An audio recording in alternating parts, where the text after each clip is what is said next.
ಆಚಿ ಮಸಾಲ. ಎಂತ ಅಡಿಗೆಯ ರುಚಿಯಾಗೋ ರಹಸ್ಯವು 20 ರೂಪಾಯಿ. ಸಿಡಬ್ಲ್ಯೂಎಂಎ ಆದೇಶ ಪಾಲಿಸುವಂತೆ ಸುಪ್ರೀಂ ನೀಡಿರುವಂತಹ ಆದೇಶ ಹಿನ್ನೆಲೆ ಸುಪ್ರೀಂ ಆದೇಶದ ವಿರುದ್ಧ ಮಂಡ್ಯ ರೈತರು ಆಕ್ರೋಶವನ್ನ ವ್ಯಕ್ತಪಡಿಸಿದ್ದಾರೆ.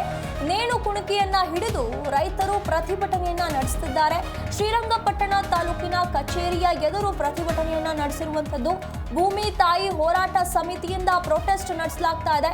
ಸಿಡಬ್ಲ್ಯೂಎಂಎ ಹಾಗೂ ರಾಜ್ಯ ಸರ್ಕಾರದ ವಿರುದ್ಧ ಆಕ್ರೋಶವನ್ನ ವ್ಯಕ್ತಪಡಿಸುತ್ತಿದ್ದಾರೆ. ಇಲ್ಲಿ ಸಿಡಬ್ಲ್ಯೂಎಂಎ ಆದೇಶವನ್ನ ಪಾಲಿಸುವಂತೆ ಸುಪ್ರೀಂ ಕೋರ್ಟ್ ಸೂಚಿಸಿರುವಂತಹ ಹಿನ್ನೆಲೆಯಲ್ಲಿ ಮಂಡ್ಯದಲ್ಲಿ ರೈತರು ಆಕ್ರೋಶವನ್ನ ವ್ಯಕ್ತಪಡಿಸಿ ಪ್ರತಿಭಟನೆಯನ್ನ ನಡೆಸಿದ್ದಾರೆ. ಶ್ರೀರಂಗಪಟ್ಟಣ ತಾಲೂಕಿನ ಕಚೇರಿ ಎದುರು ಭೂಮಿ ತಾಯಿ ಹೋರಾಟ ಸಮಿತಿ ವತಿಯಿಂದ ಪ್ರತಿಭಟನೆಯನ್ನ ನಡೆಸಲಾಗ್ತಾ ಇದೆ. ರೈತ ನಾಯಕ ನಂಜುಂಡೇಗೌಡ ಅವರ ನೇತೃತ್ವದಲ್ಲಿ ಈ ಒಂದು ಪ್ರತಿಭಟನೆ ನಡೀತಾ ಇರುವಂತದ್ದು. ಯಾವುದೇ ಕಾರಣಕ್ಕೂ ಕೂಡ ತಮಿಳುನಾಡಿಗೆ ಕಾವೇರಿ ನೀರು ಹರಿಸಬಾರದು ಅಂತ ಹೇಳಿ ಆಗ್ರಹಿಸಿದ್ದಾರೆ. ಪ್ರತಿಭಟನೆಯಲ್ಲಿ ರೈತರು ನೇಣಿನ ಕುಣಿಕೆಯನ್ನ ಹಿಡಿದು ಆಕ್ರೋಶವನ್ನ ವ್ಯಕ್ತಪಡಿಸಿದ್ದಾರೆ. ಸಿಡಬ್ಲ್ಯೂಎಂಎ ರಾಜ್ಯ ಸರ್ಕಾರದ ವಿರುದ್ಧ ಘೋಷಣೆ ಕೂಗಿದ್ದಾರೆ.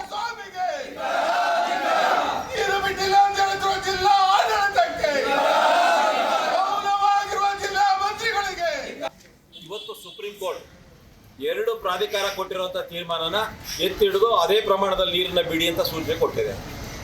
ಒಂದು ಸುಪ್ರೀಂ ಕೋರ್ಟ್, ಒಂದು ದೇಶದ ಬಹಳ ದೊಡ್ಡ ದೇಶದ ಸುಪ್ರೀಂ ಕೋರ್ಟು ಈ ತೀರ್ಮಾನ ಹೇಳ್ಬೇಕಾದ್ರೆ ಅನುಕೂಲ ಪಡ್ಕೊಂಡಿರೋ ರಾಜ್ಯ ತಮಿಳುನಾಡವರು ಸರಿಯಾದಂಥ ಮಾಹಿತಿ ಕೊಟ್ಟವ್ರೆ.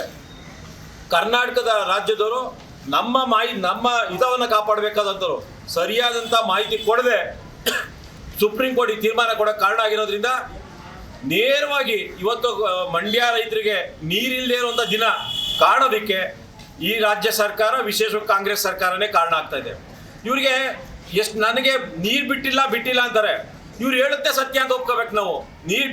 ನೀರು ಬಿಟ್ಟಿಲ್ಲ ಅಂದರೆ ಮೊನ್ನೆ ಒಂದೇ ಮಾತಾರದಲ್ಲಿ ನಡೀತಿರುವಂಥ ಸಂದರ್ಭದಲ್ಲಿ ಅವರು ಆದಿನಾಯಕಿ ಎಂಥದೋ ನಾಯಕಿ ಅಂತ ಹೇಳ್ತಾರೆ.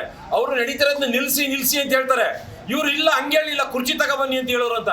ಇಂಥ ಮೂರ್ಖರಿಂದ ನ್ಯಾಯ ಪಡ್ಕೊಳ್ಳೋಕೆ ಸಾಧ್ಯವಾ?